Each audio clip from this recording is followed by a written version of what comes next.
네, 안녕하세요. 미주미 이기크루 김준영입니다. 이제 오늘 장 시작 전까지 꼭 봐야 할 미국 증시 이슈 세 가지를 시작하도록 하겠습니다. 먼저 이제 첫 번째 소식입니다. 첫 번째 소식은 이제 루스홀드 그룹의 최고 투자 전략가인 짐 폴슨이 앞으로도 시장이 계속해서 상승할 수 있는 이유에 대해서 말을 하였는데, 이에 대해서 먼저 한번 살펴보고자 합니다.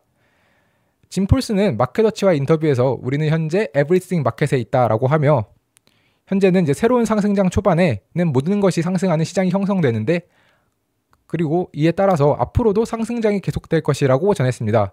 이 에브리띵 마켓에서는 한 기간 동안 가치주, 성장주뿐 아니라 방어주나 경기순환주 등 거의 모든 종목이 동시에 큰 폭으로 상승하는데, 이때는 채권 수익률도 좀 하락하고 통화량은 또 증가하면서 재정 부양책도 확대되고 디플레이션마저 이제 뚜렷해진다고 합니다. 이렇게 단순히 주식이 모든 종류의 주식이 상승하는 것뿐 아니라 이제 부동산이나 아니면은 금과 같은 여러 자산들이 모두 상승하기 때문에 이렇게 에브리띵 마켓이라고도 부르는데요. 실제로 아래 표를 보시면 올해 2024년 보면 주식 같은 경우는 이제 S&P 500을 필두로 해서 러셀 2000 아니면은 중국 EM 차이나 아니면 러셀 밸류, 러셀 그로스 등 다양한 형태의 주식들이 모두 상승하고 있고, 또한 이제 부동산과 금, 특히 금 같은 경우는 오히려 주식보다도 S&P 500보다 더 높은 상승률을 보이고 있죠. 약 29.5%를 상승을 했는데, 이렇게 다양한 자산들이 상승하며 현재는 이제 에브리띵 마켓에 있다라고 밝혔습니다. 그리고 이렇게 짐 폴슨은 이러한 성장을 이끄는 주도하는 것은 투자 자산이 이렇게 상승하는 원인은 그렇게 어려운 데 있는 것이 아니라 굉장히 단순하다고 했는데, 그 단순한 원인이 바로 이제 유동성이었습니다. 이제 유동성이라는 거대한 수요와 그 다음에 투자 자산이 점점 감소하는 공급의 측면으로 이렇게 자산이 증가한다고 밝혔는데요. 아래에 이제 그림을 보시면 실제로 이제 수요 측면에서 이제 글로벌 머니 공급은 2021년도 이제 코로나 발로 거의 제로 금리에 따라서 굉장히 많은 자금이 몰렸는데, 그 시점 이후 현재 가장 높은 자금이 시장에 유입되고 있습니다. 그렇기 때문에 이제 유동성이라는 이 수요 측면에서 굉장히 좋은데, 반대로 공급 측면에서는 점점 조금씩 안 좋아지고 있는 상황입니다. 이것이 어떠한 의미냐면, 이 그림의 왼쪽을 보면 이 왼쪽 그림에 있는 이 표는 1996년도부터 지금까지 상장된 기업의 숫자입니다. 상장된 기업의 수는 현재까지 이제 1990년도 이후로 이제 쭉 감소하는 추세에 있었고, 그 말은 우리가 투자할 수 있는 기업의 수가 점점 감소하고 있다는 얘기입니다. 또한 이제 올해 가장 많이 상승했던 금 같은 경우도 이 오른쪽에 2019년도, 제 마우스가 가리키고 있는 이 부분, 2019년도 이후에 지속적으로 금의 공급량도 감소했기 때문에 이렇게 자산이 오르는 것이다. 즉 자산 가격은 유동성에 의해서 상승하며, 최근과 같은 이 에브리띵 마켓에서는 너무 많은 돈이 너무 적은 자산에 쫓기듯이 너무 자산에 많이 들어가다 보니 상승했고, 근데 앞으로도 이제 연준은 지금 많은 통화 정책이 이미 예상되고 있지 않습니까? 이미 50bp 금리 인하를 했기 때문에 앞으로도 이제 2020년 4월 이후 가장 큰 규모의 통화 완화 정책이 시행됨에 따라 유동성이 증가할 것이기 때문에 향후 몇 개월간은 상승이 지속될 것이다 라고 전했습니다. 실제로 이제 아래 표를 보면 왼쪽에 있는 표는 이제 연준의 이제 유동성 표인데, 2020년 4월 이후 지금 가장 높은 수준으로 유동성이 완화되고 있는 것을 볼 수 있습니다. 또한 2008년 전체 21세기 들어서도 2008년도에 그 서브프라임 모기지 사태 당시를 해결하기 위해서 유동성을 완화했던 것을 포함해도 세 번째로 높은 수준의 유동성 완화이고요.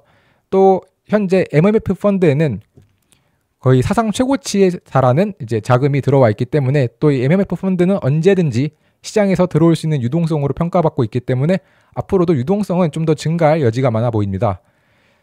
다만 그렇기 때문에 이제 상승세를 좀 많이 기대할 수 있는데, 이러한 상승세를 기대할 때 결국에 중요한 것은 얼마나 상승할 것인가, 그리고 언제 종료될 이러한 상승이 또 끊길 수 있는가인데, 이러한 상승세에 대해서는 일반적으로 이런 에브리띵 마켓 같은 경우 6개월에서 1년 정도 지속되기 때문에 앞으로 몇 개월간 더 상승할 수 있고, 이 상승세의 종료 자체는 유동성의 흐름을 차단하는 외생적이고 예상치 못한 사건이 벌어졌을 때 일어날 것이라고 전했습니다. 현재 지금 이란과 이스라엘 사태로 인해 좀 예상치 못한 이런 사건이 벌어졌는데, 이 사건이 이제 유동성의 흐름을 차단하는 외생적이고 예상치 못한 사건이 아니길 바라면서 첫 번째 소식을 마치도록 하겠습니다.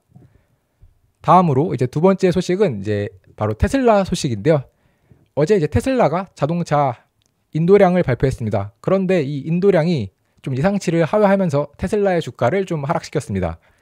2024년 3분기에 총 생산량은 469만 9,796대, 그리고 인도량은 462만 2,890대를 발표했는데, 이는 시장의 예상치인 463만 3,900대를 하회하는 수치였습니다.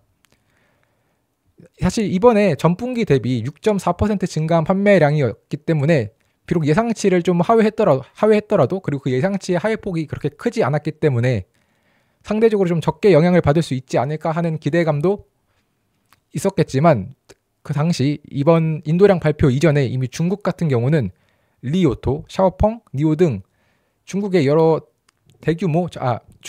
중국 전기차 기업들이 사상 최고치의 실적을 경신한 상태였고, 그에 따라서 테슬라 또한 시장에서 많은 기대가 이미 있었던 상황이었기 때문에 비록 소폭의 예상치를 하락한 것이지만 그에 따라 이제 주가는 좀 좋지 않은 모습을 보였습니다.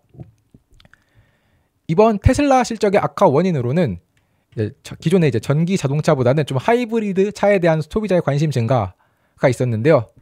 한국 또한 최근에 이제 전기차도 물론 많이 판매되고 있지만 하이브리드 차량의 좀 판매가 많이 증가되고 있고, 또 중고차 시장에서도 하이브리드 차량에 관심이 많다고 하는데, 이러한 것이 좀 전반적인 국제적인 추세였던 것으로 보이고, 또한 이제 유럽의 보조금이 부족하고 중국에서의 강력한 경쟁이 좀 테슬라의 인도량 증가에 걸림돌이 되었으며, 비아디나 아니면 샤오펑과 같이 중국 자동차 제조업체가 현지 정부의 좀 보조금을 받아서 여러 세계 최대의 시장에서 공격적으로 입지를 확대한 것들이 테슬라의 실적 악화 원인이라고, 실적의 이제 인도량이 예상치보다 하회했던 것의 원인이라고 밝혔습니다. 현재 이제 이번 발표로 인해서 전년도 인도량 181만 대였는데, 이것을 충족시키기 위해서는 4분기에 이제 51만 6,3,444대를 인도해야 되는 상황이 왔습니다. 그런데 이 51만 6,344대는 위에서 표를 살펴보시면 아직까지 달성한 적이 없는, 이 51만 대면 이 50만 대 위에 있어야 되기 때문에 아직까지 달성한 적이 없는 인도량입니다. 즉 전년도 인도량을 맞추기 위해서는 사상 최고치를 경신해야 하는데, 현재까지 그에 관련해서 시장은 상대적으로 약간 회의적이기 때문에 향후 이제 테슬라는 사상 처음으로 연간 인도량이 좀 감소할 위험에 처있는 상황입니다. 다음으로 이제 세 번째 소식을 좀 살펴볼 텐데요. 세 번째 소식은 또 역시 어제 있었던 굉장히 최근에 중요해지고 있는 이 고용지표 관련 소식입니다. 바로 ADP 비농업 취업자 수인데요. ADP 비농업 취업자 수는 이번에 예상치를 좀 상회하는 실적을 보이며 시장에서의 좀 전반적인 환호를 불러일으켰습니다. 이 ADP 비농업 취업자 수는 미국의 40만 개 정도의 고객의 임금 데이터를 근거로 이제 만들어지는데요. 이번에 발표했던 숫자는 실제치 14만 3천 명이었고 예상치는 12만 4천 명이었기 때문에 예상치를 좀 큰 폭으로 상회하는 모습을 보였습니다.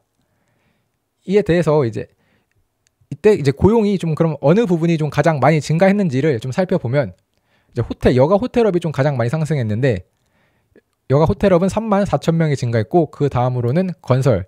역시 최근에 미국에 계속해서 이제 건설 붐이 일어나고 있는 것이 큰 영향을 미친 것으로 보이고요.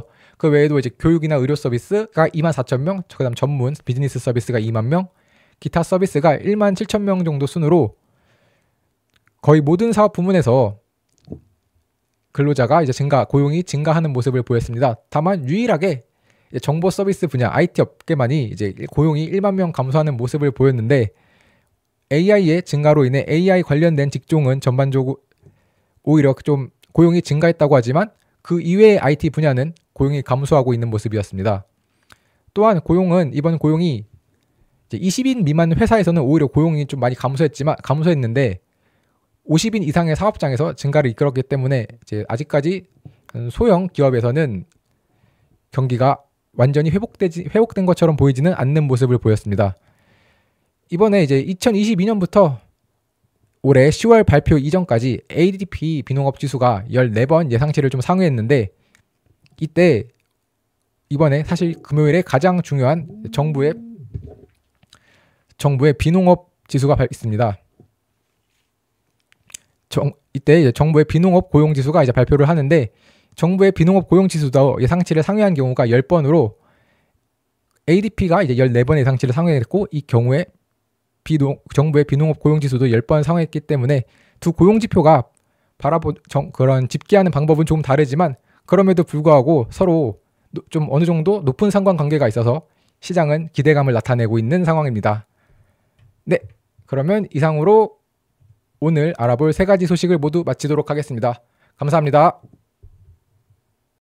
네, 현재 미주미의 네이버 프리미엄 콘텐츠는 오늘 제가 말씀드린 3가지 소식 이외에도 특징주나 다양한 뉴스들이 포함된 미주미 마감시황, 그리고 시장을 이기는 포트폴리오의 미주미 주도주, 테크니컬 분석이 포함되어 있는 미주미 매운맛, 골든크로스 종목 등 다양한 콘텐츠들을 함께 하시고 싶으신 분들은 네이버 프리미엄 콘텐츠에서 미국 주식에 미치다를 검색해 주시면 프리미엄 콘텐츠를 구독하실 수 있습니다. 네, 구독 방법은 네이버 검색창에 네이버 프리미엄 콘텐츠 미국 주식에 미치다를 검색하시면 이렇게 네이버 프리미엄 콘텐츠가 나오는데요. 이걸 다시 한번 클릭하시면 이런 화면과 함께 오른쪽 상단에 구독하기 버튼이 있으니 이 버튼을 통해서 하실 수 있습니다. 또한 제 영상을 보시고 구독을 하시는 분들은 영상 하단의 상세 보기를 보시면 네이버 프리미엄 콘텐츠 구독하러 가기가 있는데, 이 버튼을 누르시면 화면 오른쪽 상단에서 이제 구독하기 버튼을 눌러주시면 네이버 프리미엄 콘텐츠 구독이 가능합니다.